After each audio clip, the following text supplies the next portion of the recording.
ఇటువంటి సమయాలలో ఎండల కాలంలో ఆ సమయంలో కొన్ని రాళ్ళ నుంచి చారలు నీరు కాస్తూ ఉంటుంది.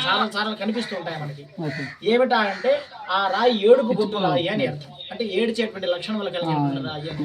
అటువంటి విగ్రహాలతో కానీ దేవాలయాలు కానీ విగ్రహమూర్తులను కానీ తయారు చేయరాదు.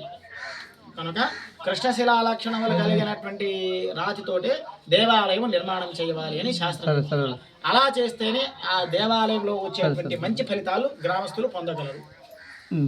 పిచ్చి పిచ్చి ఎక్కడో దొరికిన ఆయన నాపరాళ్ళు, పిండి రాళ్ళు, పెసరాయి అంటారు, గోధుమ రంగు రాళ్ళు, అటువంటివన్నీ కూడాను కాకుండా శాస్త్రంలో ఏదైతే చెప్పబడి ఉన్నదో అది మాత్రమే చేస్తుంది. లేదు శుభ్రంగా ఇష్టిక అంటే ఇటుక సున్నం అంటే సున్నము అంటే పూర్వకాలం సున్నం అనేవాళ్ళు ఇప్పుడు సిమెంట్ అంటున్నారు. కొంచెం చేర్పుల వరకు కెమికలైజేషన్ మారిపోతున్నది. సిమెంట్ తోటి ఇటుకతోటి కట్టుకోవచ్చు. లేదు శక్తి ఉన్నది, మేము నిలదొక్కుంటాము, మనం చందా వేసుకొని మేము చేసుకుంటామంటే రాతితోనైనా కట్టుకోవచ్చు. దీనికంటే 300 హెచ్చు అవుతుంది. సిమెంట్ కంటే 300 హెచ్చు అవుతుంది రాతితో. కనుక మీకు పరిచయం ఉన్న మేస్త్రులు ఉంటే వాళ్ళ చేత పిలిపించుకొని మాట్లాడుకొని అట్లా రాతితోనైనా కట్టుకోవచ్చు, సిమెంట్తోనైనా కట్టుకోవచ్చు. అది మీ బడ్జెట్. రాయి ఎక్కడ బాగుంది? రాయి మన ఒంగోలు దగ్గర నుంచి 50 కిలోమీటర్ల దూరం కొత్తగా ఒక గని పడింది. ఆ గనిలో రాయి తీసుకొని వెళ్ళి కేసీఆర్ నరసింహస్వామి గుడి కట్టాడు. యాదగిరి గుట్ట 600 కోట్ల ప్రాజెక్టు. ప్రపంచంలో ఎక్కడ రాయి లేకనా ఈ రాయి నెంబర్ 1 రాయి. ఎందుకు ఈ రాయి నెంబర్ 1 రాయి అంటే కంచిలో రాయి కూడా నెంబర్ 1 రాయి.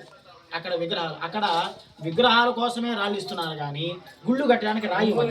ఎందుకు రాయి అయిపోయింది. అక్కడ రాయి అయిపోవడం కాదు కాదు మహాబలిపురం రాయి అంతా కంచి దగ్గర ఉండేటువంటి గనులు కనుక్కుంటే ఫోన్ చేస్తాను.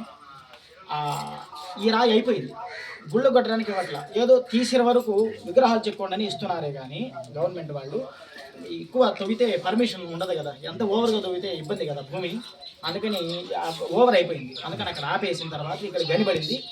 ఇక్కడి నుంచే తీసుకొని వెళ్తున్నారు అందరూ. గుళ్ళు కట్టుకోవడానికి కానీ విగ్రహాలకు కానీ మన రాయినే తీసుకొని వెళుతున్నారు. ఈ డైమండ్ గెలాక్సీ ఇటువంటివన్నీ పనికిరావు.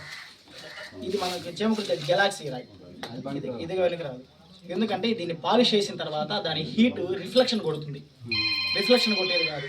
ఎటువంటిది ఉండాలి అంటే రోదన ప్రతిధ్వనించేటువంటి రాళ్ళు కూడా పనికి